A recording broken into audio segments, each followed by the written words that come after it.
Hey there, it's artist Lisa Falzon, and I'm here today to talk to you about illustrating a children's book and my 5 core principles to illustrating a children's book. In order to achieve this, I'm enlisting the help of this little work of mine, which I'm going to use as an example and also show you some time lapses of how I work.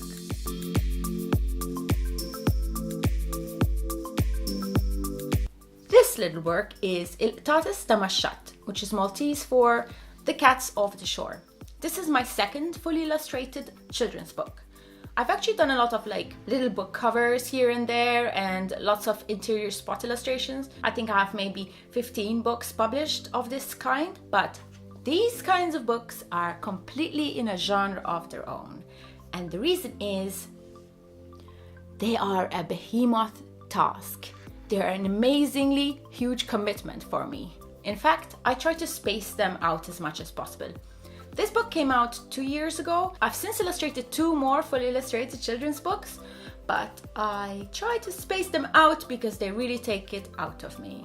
This was written by Clare Azzopardi and published by Merlin Publishers in Malta, and it took me 9 months to illustrate. Before I get to these principles, I think I should give you a brief overview of the story, otherwise it's not going to make any sense at all. So let's jump right in. I'd worked with the publisher and the writer before, so I was pretty keen when I got the manuscript. I know Claire is a very interesting writer, and she never goes for the obvious story, and this is certainly an unusual story, especially in the children's book genre. In a nutshell, this is a book about stray cats and the elderly couple who fed them. It had a potent melancholy streak, and I knew that there were several reasons why it was going to be a challenge, not only because of the melancholy topic, but also because it included loads of buildings and lots of cats, and I had very little experience doing either of those. This was my first book that I created using the iPad Pro. It was created on the iPad Pro start to finish. This book is set in a real place. It's a public garden by the sea in a very busy coastal town in Malta. The Maltese Islands are an archipelago in the Mediterranean Sea, and though I don't live there, this is where I'm from, my bros. This garden is a kind of little oasis in the chaos of this high traffic urban zone. So it opens with a mention of the location, and then the story moves on as a kind of personal introduction to all the cats who live in the garden.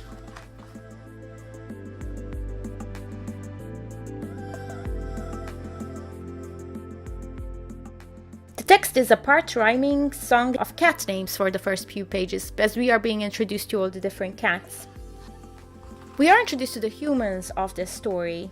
The grandma and grandpa, who have made it their duty to feed these cats. Twice a day, they head to the gardens with packs of food and they feed these cats. There's a cultural element here, because Malta does have a lot of stray cats, as well as people who kind of have taken it upon themselves to feed them. So one day, the grandparents don't turn up. The story here takes a turn towards the solemn, as day after day the cats wait, but to no avail. They get super hungry, so they wait and they wait. At one point, they even try to organize a kind of uprising, and the head honcho cats try to rally their cats and be like, you can't rely on other people to get you food. There's a mention that not all people love cats, some people are really mean to cats. And the story progresses, getting darker and darker. Then one night, the cats come across the bowls of their food, and there's Granddad by himself. When they ask him, where's Grandma? He kind of very sadly and tearfully tells them that she won't be coming back. He tells the cats to look up in the sky and maybe they can see her, and the cats all turn their heads up to the heavens and they let out a really doleful mew, and the Granddad fancied that he could see the granny somewhere in the sky amongst the stars.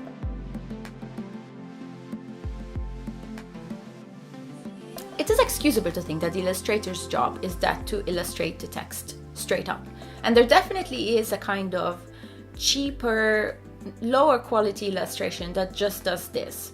However, this grossly underestimates the intelligence of children and the depth that is necessary to create a really smart, good illustration. What I mean by smart illustration, I see text and illustration as running on 2 roads that are parallel to each other and going in the same direction. You do have some situations where the text and the illustrations contradict each other, so they're in different directions. But this is a kind of affect and rare, although there are some really amazing books out there that do this. But in general, there are two roads going in the same direction, with some gap in between them. And this gap between what the illustration is saying and what the text is saying is what creates a kind of like really nice tension that is ultimately like gives a really good texture to the story. These 5 core beliefs of mine are what help me achieve this kind of tension between illustrations, or something that I strive for. The first principle is draw the unwritten. A children's book like this one, as you've just seen, tends to have very little text on the page. Description is sparse, so the first step is to illuminate the text by adding in the detail that is implied but not expressed. The first victim of language sparseness is always setting. The setting in this book was given just a couple of sentences in the beginning, and you are left with all this space that the illustrator has to fill. You may argue that the Maltese children that it was intended for already have some kind of visual library of this location, of this like coastal public gardens. But when I illustrate, I don't try to stay so insular. I try to imagine that the child that I am drawing for has no idea where the place that I am talking about is or what it looks like.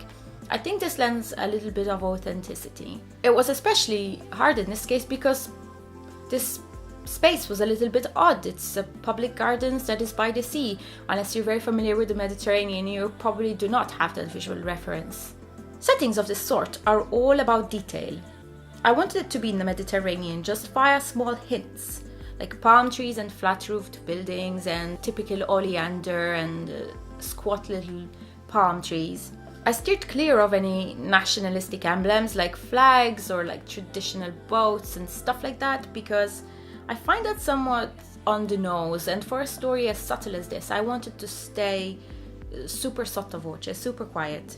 I snuck in some details like the cupola, which is traditional and typical of the Maltese island. In these stories, emotions are usually heavily implied and they're not always expressed. In this case, it's very clear from the inference of the text that the grandparents love each other, not only from the very obvious grief of the granddad at the end, but also because they spend so much time together. They have this shared love for these stray cats. So I felt that it was important for me to go in there and draw that unwritten emotion. I made sure that in the first scene, when I saw those two characters together, I made sure that I had them look at each other, so you know that they're almost each other's world, that their bond is really strong. And I feel that this would help in advancing the poignancy of her death towards the end. This is actually my favorite scene in the book. I based this elderly couple on my own grandparents. I think the story overall has a lot of this like gentle, humble love of companionship, and it's not very often expressed in storybooks. And I really wanted to do my part in trying to bring it out. My second core principle is to commit to the mood. My job as the illustrator is to take the mood that the writer wants to conjure and make sure that it comes out in the story by my illustrations. If you misstep with illustrations, you can really change the mood entirely. It takes a lot of testing to get right. For instance, I'm going to show you. There we go. I'm showing you here my first test spread for this book. My initial instinct was to go for this Technicolor Mediterranean bonanza with the bright blue sky and the yellow rock. It was like super Mediterranean, very bright. But it wasn't servicing the mood. Ultimately, a book as subtle as this needed something sweeter, like a more gentle vibe. So even though I spent a week creating this concept drawing, I completely scrapped it, and it doesn't really get seen, except obviously now. In the end, this double spread gave way to this one. I went for this chalky pastel look to evoke a dreaminess that I think was more suitable to the story. Everything has to be in service to the story. Wait, shall we time-lapse this picture?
does not need to stay static.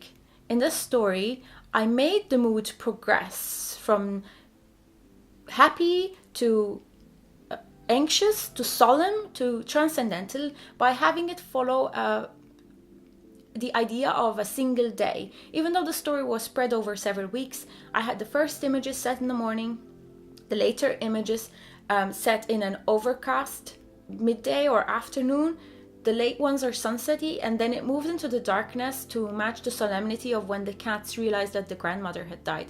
But then in the last picture, I have the mood transformed because the darkness then becomes starlight. And I feel that this echoes the mood of the story that goes from miserable to maybe some just that searching vault into the poetic realms. My third core belief is to have a personal agenda. I try to do this with most projects, but with these big projects that take so much out of me, it is a must for me to have something to say for myself. I know it sounds kind of ominous, but all I'm saying is that within all the layers of the themes that the story requires and that the author requires, I will try to layer in some of my own input, something that I personally want to say. The story is about caring and waiting and grief, but I feel that the story was also about vulnerable things, the vulnerability of stray cats and the vulnerability of elderly people. Both in some ways are at the mercy of society. And I thought that it would be an interesting parallel to draw a parallel between this and something that is happening in Malta at the moment. Malta's experiencing a big property boom, and in no place more clearly than in the little town where this story is located. You have the situation where a lot of old buildings are being destroyed and new high builds are coming up. These arguably soulless buildings that are replacing some of our heritage. In a way, heritage is the vulnerable party. Wherever I could, I included cranes. And in front of those cranes, I made the buildings seem towering and menacing like giants, and they seem to stare out at the horizon over the heads of the cats and imply that they are uncaring or unseeing of their plight. In this scene especially, I took the opportunity to hammer these feelings and thoughts home.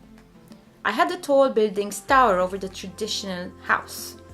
It's surrounded by threats, much like the cats and the elderly couple are surrounded by threats. You can only see the nearby sea as a tiny sliver between buildings. It's almost like a small sliver of life. There's the property building next by that is actually selling property.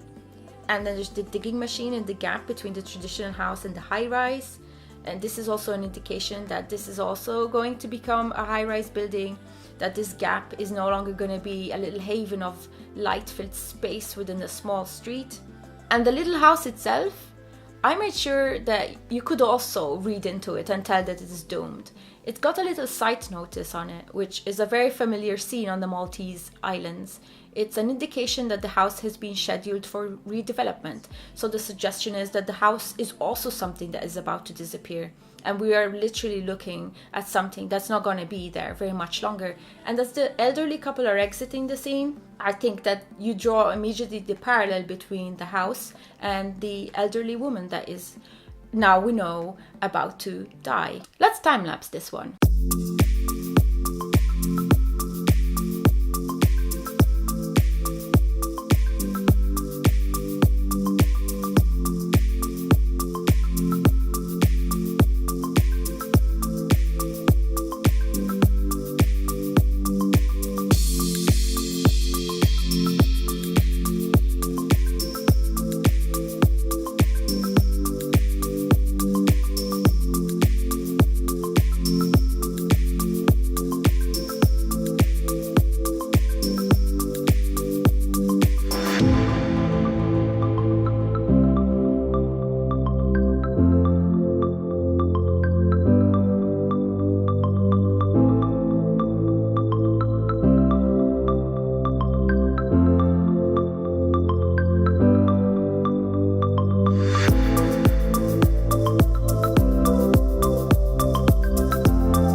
is to fill the book with as many visual clues as possible. I think visual clues lend a lot of interest to a book. It asks to be read over and over and have details noticed. It's gonna make it really rich. They vary from complicated ideas to really simple ones. I had the little visual effect of giving the grandmother a starry scarf. So in the beginning, when we are looking at these illustrations and progressing through the story, we will always see her wear the scarf that is already associating her with stars. Then in the final scenes, we have the grandfather clutching the scarf and lifting it up. So when he comments that she is in the sky, and the last picture is the one of the Milky Way over the city, the suggestion is that she is associated with that scarf. So I make a little visual link that goes through the story and adds interest. And I see illustrating almost as having several things in order and everything is singing at once, like having something go in chorus. Another small visual cue is the fact that is the way light is used in the story. I already explained the idea of the progression of time as in like a pretend single day, but it's actually the course of several weeks. But I also had the idea of shadow to kind of foreshadow the grandma's death. In this picture that I already mentioned is my favorite, the grandfather is moving, rounding the corner of a building. So the light has actually caught his head, but he's half in shadow. But we have the grandmother completely in shadow, and I thought that this would already suggest that she is kind of on her way out in the story. Even when she's introduced, she's on her way out. Another small visual cue, I had the cats here trying to rally themselves out of passivity. So I had the head honcho cats perched next to a lion statue. I thought it would be interesting to draw the parallel of the cats trying to get more ferocious and to be less passive in this world. Actually, this picture is gonna make a great time lapse.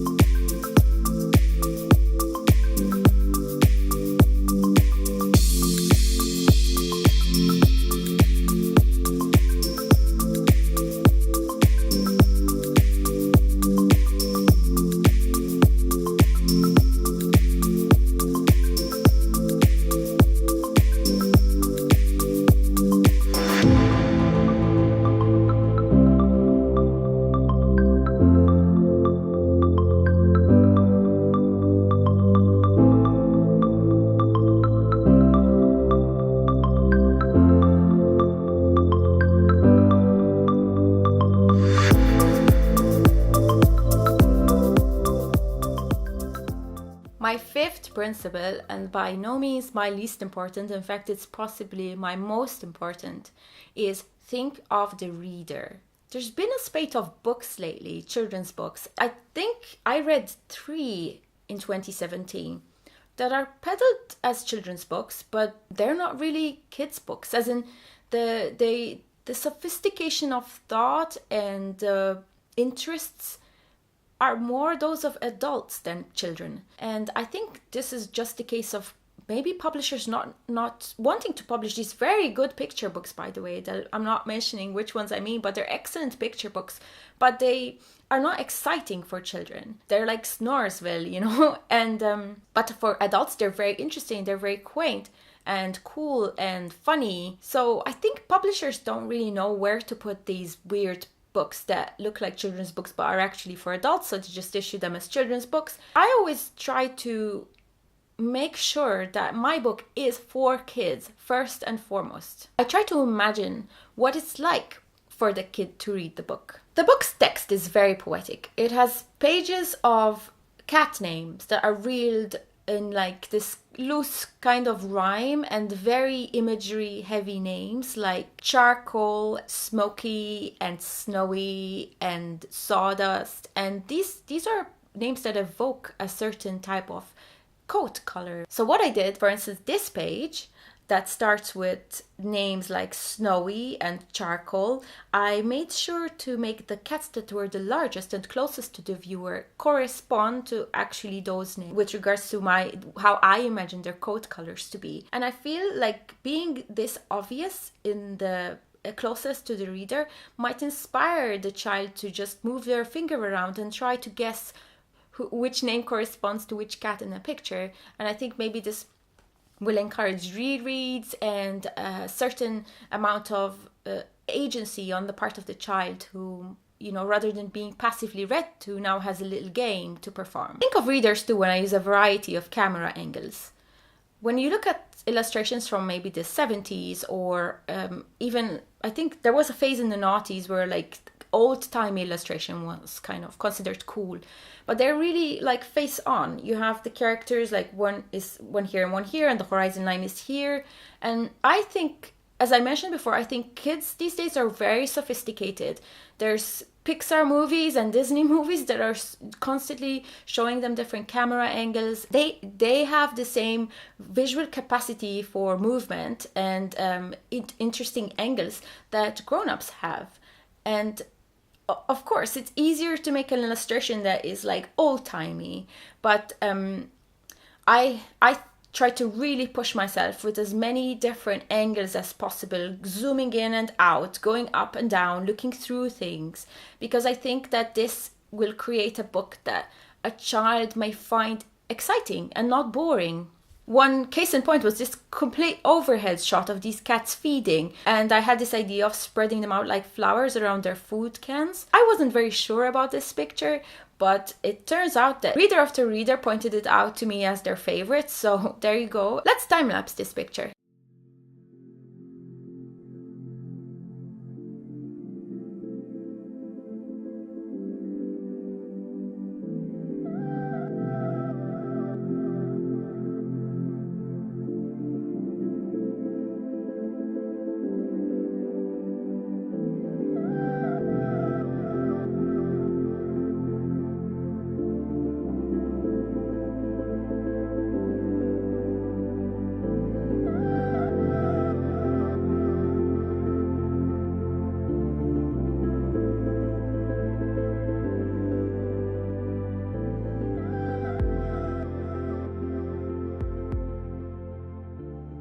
Lastly, when I'm thinking of the reader in this book, something really important. This book is very sad. I remember in my own childhood, I didn't really have agency with regards to which books I read, which computer programs I played, and which musicals I listened to. I mean, I listened to War of the Worlds so much in my dad's car, over and over, and it's like you don't really have taste yet. And you maybe don't really realize that something is upsetting you on a deep level. War of the Worlds is like this Martian apocalypse, Jeff Wayne's War of the World, and I had apocalyptic nightmares, and I think that because children are kind of stuck with whatever you give them, we should kind of soften things a little bit. So I didn't want this story to end on a sad note. I couldn't let it end with the child maybe thinking that the granddad is gonna be lonely or sad. So this is how we use the end paper. The end paper has no words on it, and the moment the text stops, I am allowed to go a little bit further in the end paper. So I discussed it with the author. We decided to present the granddad as hanging out with his niece or his granddaughter. It just says so much without the necessity for any text. He has friendship, he has companionship, and he has things to live for still. And I hope that this mitigated somewhat the melancholy of the story. So that's it with my long speech about illustrating a children's book. If you found value in this, please subscribe to my channel and give this a thumbs up, because that kind of stuff kind of really affects the YouTube algorithm and it will help other people find my content. So thanks a lot and see you later.